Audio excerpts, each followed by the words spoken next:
Bem-vindos! Na aula de hoje, nós vamos conversar sobre a Constituição Federal de 1988. Antes mesmo de nós falarmos da Constituição de 88, é necessário relembrar uma ideia que nós falamos no histórico do direito do trabalho, que foi a constitucionalização do direito do trabalho. No mundo inteiro, principalmente a partir da Constituição Mexicana de 1917, houve uma tendência de se trazer o direito do trabalho, que antes se encontrava na legislação infraconstitucional, principalmente na lei ordinária, para o corpo da própria Constituição. E essa tendência, que se deu na maioria dos países, foi seguida pelo direito do trabalho brasileiro. Tanto assim, que nós temos na Constituição Federal de 1988 uma série de artigos e incisos que tratam da matéria de direito do trabalho. Bom, onde é que se situa essa matéria? Principalmente entre os artigos 7º e 11º. Mas antes de nós entrarmos na repartição das matérias na Constituição, eu queria lembrar a vocês que existe uma pequena discussão sobre a natureza dos direitos sociais. Isso porque, graças a uma discussão na doutrina de se esses direitos são ou não cláusulas pétreas. Discussões doutrinárias à parte, o certo é que o próprio artigo 7º já foi modificado inúmeras vezes, o que pelo menos esvazia um pouco a discussão. Na verdade, parece entender o legislador constituinte a possibilidade de sua alteração, o que nos faz negar a concepção de que o artigo 7º a 11º sejam cláusulas pétreas da Constituição Federal. E, ao que nos interessa, falaremos agora da repartição da matéria de direito do trabalho na Constituição Federal de 1988. Inicialmente, nós vamos tratar do artigo 7º da Constituição, que, como nós dissemos anteriormente, trata de direito individual do trabalho. Nós vamos começar a nossa análise pelo caput do artigo 7º, que fala de equiparação de direitos entre urbanos e rurais. Ora, a primeira modificação da Constituição de 88 em relação ao sistema anterior está logo no caput do artigo 7º.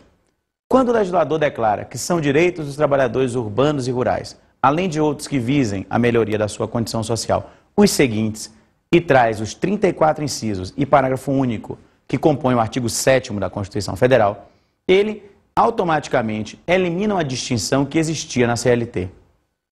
Isso porque, quando a CLT foi editada em 1943, ela, no seu artigo 7º dela, CLT, excluía da sua aplicação o trabalhador rural, que é, hoje, disciplinado por dois dispositivos, pela Lei 588973 e pela própria Constituição Federal.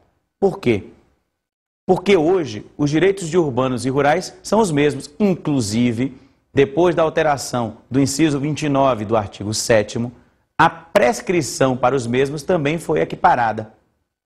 Perceba, dizer que os direitos são os mesmos não significa dizer que eles têm direito à mesma regulamentação.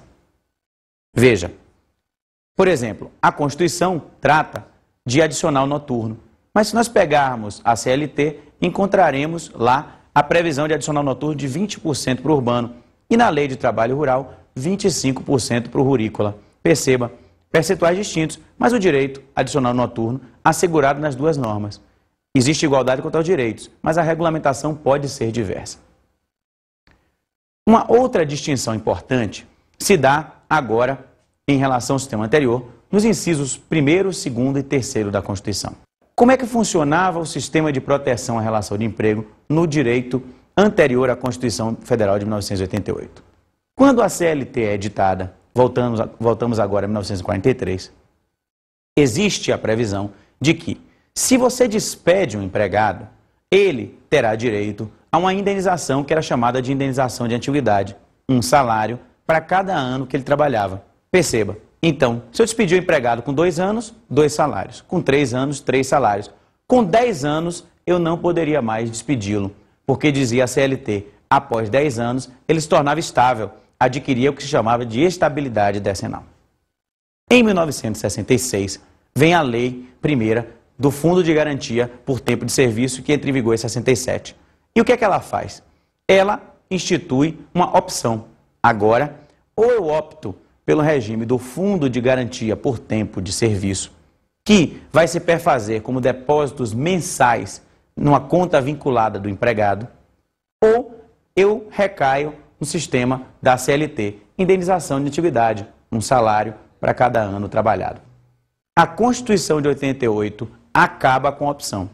Depois de 1988, vigora dali em diante para todos os trabalhadores urbanos e rurais, como diz agora o inciso 3º do artigo 7º, o Fundo de Garantia por Tempo de Serviço. Qual a consequência disso sobre a CLT?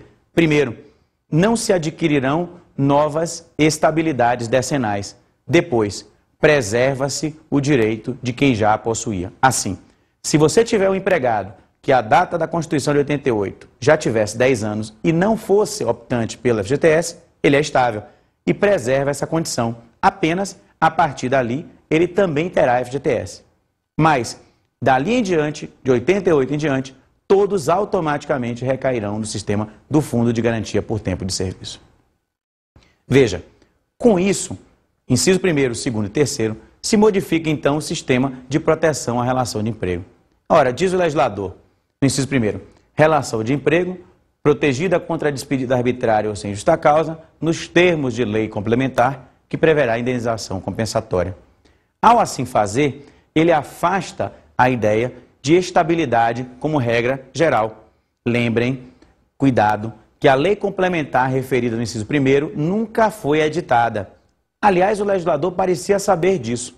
Tanto é verdade que ele diz agora no artigo 10º do ato das disposições constitucionais transitórias, que enquanto não for promulgada aquela lei complementar do inciso 1º, ele estabelece algumas proteções provisórias, como, por exemplo, a proteção da gestante, da confirmação da gravidez até 5 meses após o parto. Veja, então, como funciona hoje o sistema de proteção à relação de emprego?